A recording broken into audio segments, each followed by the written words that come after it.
जिज्ञासु मित्रों, रवि हुंडवानी जी का प्रश्न है। उन्होंने कमेंट करके एक प्रश्न पूछा है, तो उनके प्रश्न का उत्तर देते हुए हम इस वीडियो को आपके समक्ष, इस व्याख्यान को आपके समक्ष प्रस्तुत कर रहे हैं।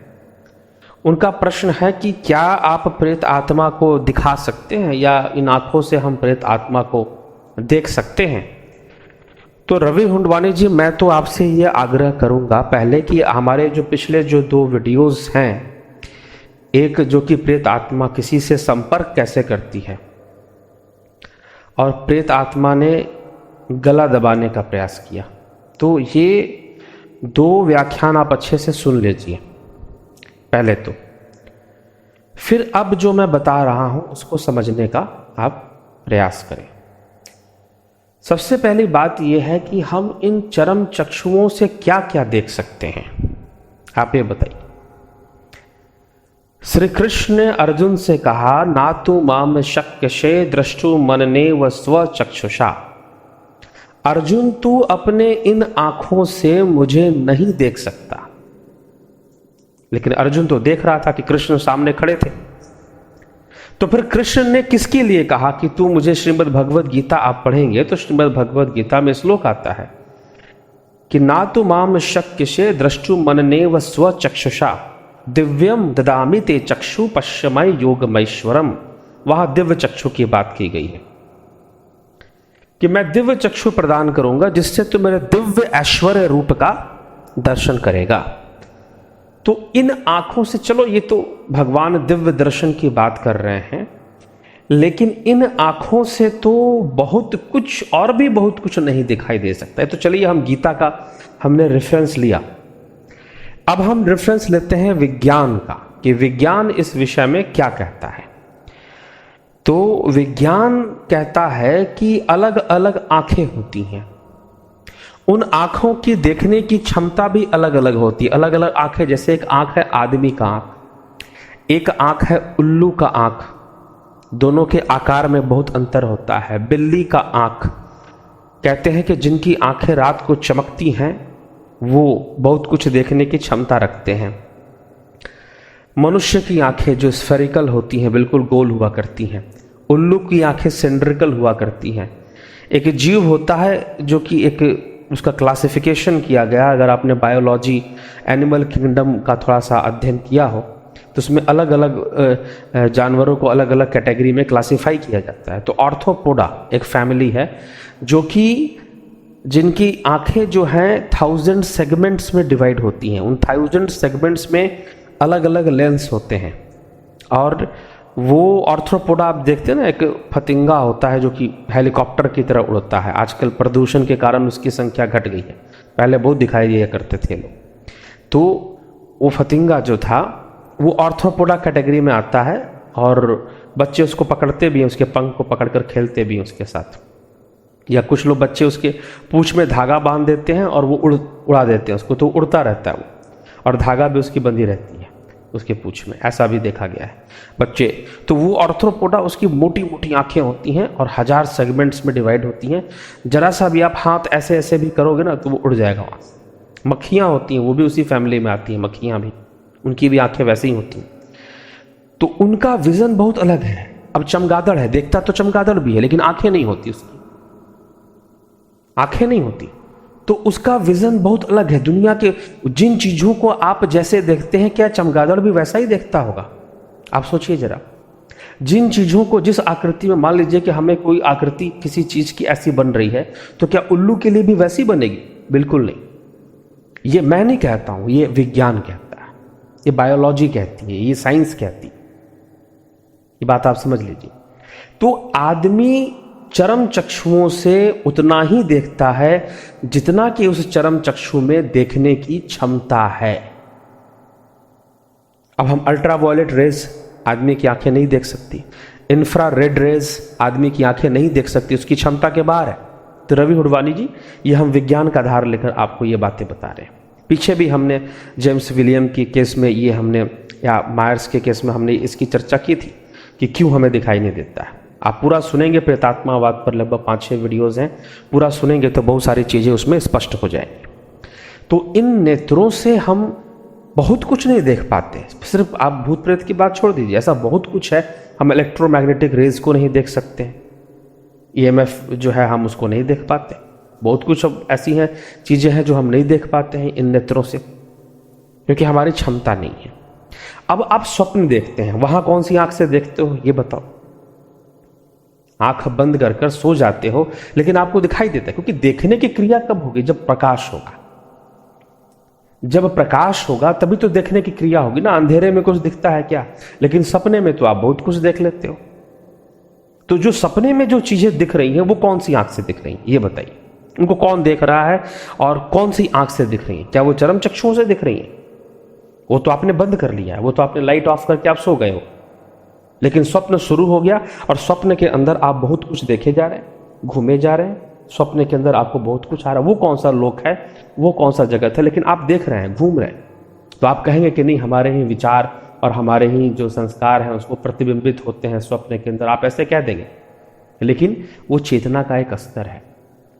उस स्तर में जितने भी जीव हैं वो बहुत, उनकी संख्या बहुत ज्यादा है, इसलिए उसे हिरण्य गर्भ कहा गया, उसे तेजस लोक कहा गया। मांडुक्य उपनिषद पढ़िए, जहां पर जागृत, स्वप्न, सुसुप्ति के बारे में बताया गया, फिर तुरीय अवस्था के बारे में बताया गया। इन तीनों से ऊपर हटकर एक अवस्था है तुरीय अवस्था, वो योगी की अवस्था है, वो योगियों की अवस्था है, जो ऐसे सिद्ध भक्तों की अवस्था है, जहां पर वो एकाग्रचित हो जाते हैं और अपनी एकाग्रता का प्रयोग करते हुए वो बहुत कुछ देख लेते हैं। और उसके लिए चरम चक्षुओं की जरूरत नहीं पड़ती, आंख की जरूरत नहीं पड़ती। इसीलिए उस लोक में, उस हिरण्य गर्भ लोक में सूक्ष्म सृष्टि होती है। श्रीमद् भगवद गीता में भगवान कृष्ण ने भी बताया कि ब्रह्मा का लोक है वो हिरण्य गर्भ लोक। उसे हिरण्य गर्भ क्यों कहा गया? क्योंकि वहां पे सृष्टि होती है, ओरिजिनल सृष्टि वहीं पर होती है। वहां वो सूक्ष्म जगत है, उससे स्थूल जगत, वैश्वानर की उत्पत्ति उससे हो जाती है फिर।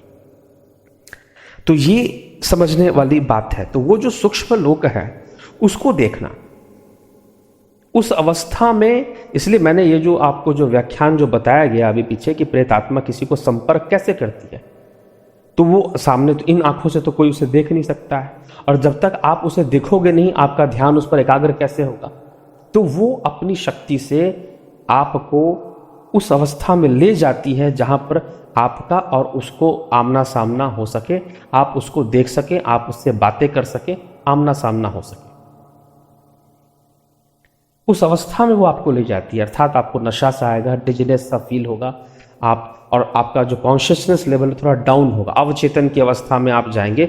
और उस अवस्था में पहुंचकर फिर कोई प्रेत आत्मा जो है आपके सामने खड़ी हो, फिर आप उसको देख सकते हैं, क्योंकि आपकी चेतना उस अवस्था में चलेगी। तो सबसे जरूरी, प्रेत आत्मा का पूरा विज्ञान तब समझ में आएगा जब चेतना का विज्ञान समझ में आएगा। इसलिए अभी हम प्रेत आत्मा की चर्चा कर रहे हैं, क्योंकि बहुत सारी बातें इसमें हैं, पोजेशन है, और प्रेत आत्माओं का शरीर कैसे बनता है और कौन सा शरीर उनके पास होता है। तो ये सारी चर्चाएं अभी एक एक वीडियो में, आने वाले वीडियोस में होंगी, ठीक है। और फिर जो है उसके बाद हम चेतना के विज्ञान को भी लेंगे, जो कि मांडुक्य उपनिषद या मांडुक्य कारिका के आधार पर क्या कहा गया है चेतना के विज्ञान को समझाते हुए, वो सारी चीज़ें भी फिर बाद में आएंगी, तो और ज़्यादा स्पष्ट हो जाएगा। लेकिन प्रेतात्माओं का अस्तित्व, वो क्या क्या कर सकती हैं और हमारे जीवन को कहाँ कहाँ कैसे कैसे प्रभावित करती हैं, कितने सूक्ष्म रूप में, कितने स्थूल रूप में, उन सब बातों की व्याख्या, उन सब बातों की चर्चा फिलहाल अभी चल रही है। और वो प्रेतात्मावाद से संबंधित प्रेत लोग कैसे होते हैं, उनकी ताकतें कैसे होती हैं। जैसे कई और भी प्रश्न आए हैं कि जैसे कि जिन क्या है, भूत क्या है, प्रेत क्या है, और जिन की ताकत ज़्यादा होती है क्या। तो सारा ये कॉन्सेप्ट क्लियर हो जाएगा, जिन क्या है, बेताल क्या है, सब आ जाएगा, चिंता ना करें। आप सुनते जाएं, जुड़े रहें, सब्सक्राइब करके रहें, बेल आइकन दबा कर रखें।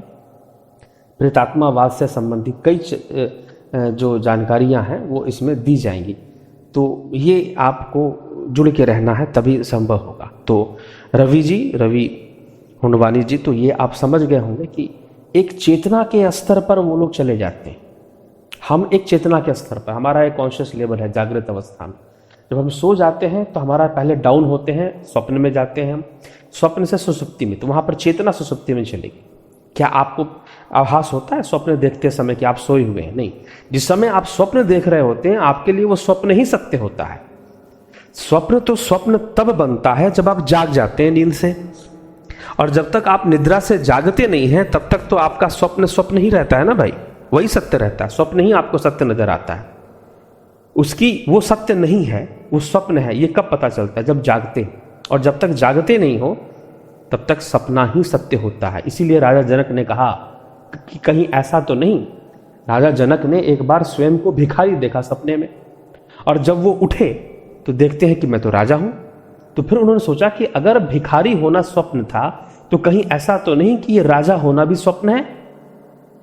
अब फिर कुछ हो जाए और ये पता चले कि मैं राजा भी नहीं हूं, मैं कुछ और हूं। ठीक, तो ये भ्रम में मत रहिएगा। ये जीवन जो जी रहे हैं ये भी एक सपने के मानंद है,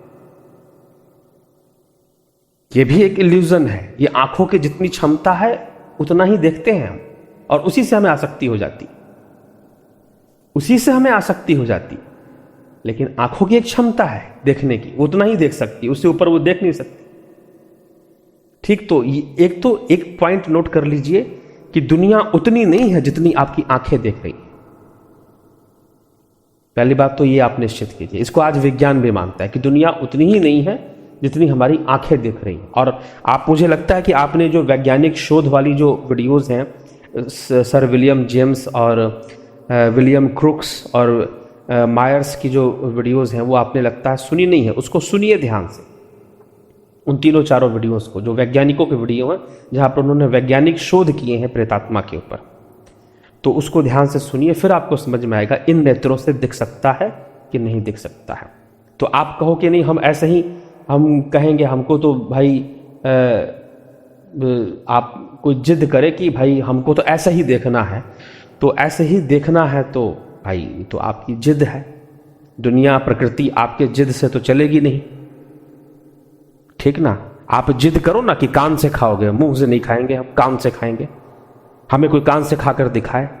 सारी दुनिया मुंह से खाती है और मुंह से खाने के लिए बाध्य है, उसके पास दूसरा कोई विकल्प नहीं है कि मुंह से, वो ना कान से खा सकती है, ना नाक से खा सकती है, ना आंख से खा सकती है, मुंह से ही खा सकती है। उसका बाध्यता है, उसकी बाध्यता है। तो आप कोई हम कहें कि तो ऐसे नहीं हो जाता है, तो दूध में पनीर दिखा दो। आप कहो कि दूध में पनीर दिखा दो, तो दूध में पनीर कैसे दिखेगा भाई? दिख ही नहीं सकता है दूध में पनीर। दूध में पनीर देखने के लिए दूध को अपना अस्तित्व खोना पड़ेगा, तब जाकर आपको दूध में पनीर दिखेगा। अगर आप चाहते हैं कि नहीं दूध में पनीर दिख जाए, दूध को अपना अस्तित्व भी ना खोना पड़े, तो यह संभव कभी भी नहीं हो सकता है। तो इसलिए जब चेतना का स्तर अवचेतन हो जाएगा और उस अवस्था में ये सूक्ष्म जगत जो है, सूक्ष्म लोक को देख पाना संभव हो जाता है। वो अवचेतन अवस्था सामान्य व्यक्ति के लिए है, लेकिन जो जागरूक लोग हैं, जो योगी है, जिनकी एकाग्रता जिन्होंने विकसित कर ली है, सामान्य से अधिक जिनकी एकाग्रता विकसित हो गई है, वो उस अवचेतन में भी चेतन रहकर प्रवेश कर जाते हैं अपनी एकाग्रता से। इसलिए वहां पर उनको कोई असर नहीं होता, उनके ऊपर भूत प्रेत हावी होने का प्रयास नहीं कर सकते हैं। वैसा हमें अभ्यास करना पड़ेगा, वैसी हमें साधना करनी पड़ेगी, तब जाकर हमें उसका सकारात्मक परिणाम हमारे जीवन में आ पाएगा। तो इसलिए उस लोक में आप ये कहो, मुझसे और भी किसी ने पूछा कि क्या आप मुझे दिखा सकते हैं, तो मैंने कहा कि नहीं भाई, मैं आपको वो मार्ग दे सकता हूं जिससे कि आप सूक्ष्म लोक में प्रवेश कर सकते हैं। और जब सूक्ष्म लोक में आप प्रवेश करेंगे तो आपको प्रेत लोक का भी साक्षात्कार हो जाएगा। लेकिन मैं किसी को प्रेत आत्मा दिखा सकता हूं या वो करा सकता हूं, इस तरह का प्रयास मैं नहीं करता। करने को तो बहुत कुछ किया जा सकता है, प्रेत आत्मा को बुलाया भी जा सकता है, लेकिन वो आपके लिए खतरे से खाली नहीं होगा फिर। ठीक है, तो ये विज्ञान है और बहुत बड़े बड़े वैज्ञानिक, इसलिए पहले मैंने वैज्ञानिकों का संदर्भ लिया है प्रेतात्मावाद को समझाने के लिए। जिन वैज्ञानिकों ने इस पर शोध किया, खोज किया, तो ये हमें खुद से विचार करना है।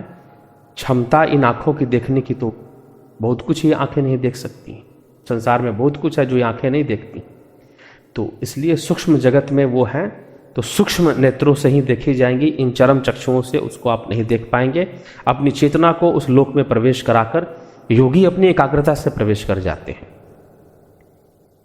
ठीक, हम जब स्वप्न में जब जाते हैं तो उस समय हमारी एकाग्रता नहीं होती है, इसलिए हम कुछ भी देखते हैं स्वप्न में। कोई हमें भैंस दौड़ा रहा है, कभी सांप दौड़ा रहा है, कभी सांड दौड़ा रहा है, कभी झगड़ा हो रहा है, कभी मकान बन रहा है, कभी कुछ हो रहा है, तो बहुत कुछ सारी चीज़ें हमें स्वप्न में दिखती हैं। तो उस समय क्यों दिखती हैं? क्योंकि हम चेतन नहीं होते, एकाग्रचित्त नहीं होते।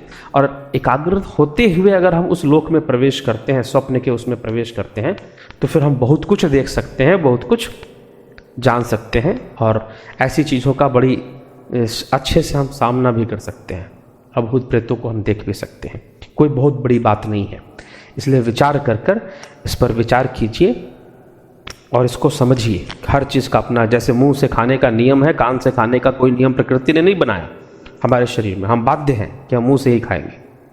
तो उसी तरह से देखने के लिए भी इन आँखों के भी एक बंधन है कि वो कुछ ही चीज़ों को देख सकती हैं, सब कुछ वो नहीं देख सकती हैं। ठीक, तो बस इस बात को समझिए, और उस एक अवस्था में जाकर हम बहुत सारी चीज़ों को देख पाएंगे। तो जरूर उसको समझने के लिए प्रयासरत रहना चाहिए, और अभ्यास के लिए भी प्रयासरत रहना चाहिए। धन्यवाद। दिव्य सृजन के इस चैनल पर भारतीय दर्शन शास्त्र, योग, अध्यात्म और आयुर्वेद जैसे मानव कल्याणकारी विषयों पर चर्चा होती है। अतः इस चैनल को सब्सक्राइब, शेयर और लाइक करके इसे आगे बढ़ाने में सहयोग करें। बेल आइकन टच करके हमारे आगे आने वाली वीडियो की जानकारी नोटिफिकेशंस में प्राप्त करें, और कमेंट करके आप इन विषयों पर अपने प्रश्न भी पूछ सकते हैं। धन्यवाद।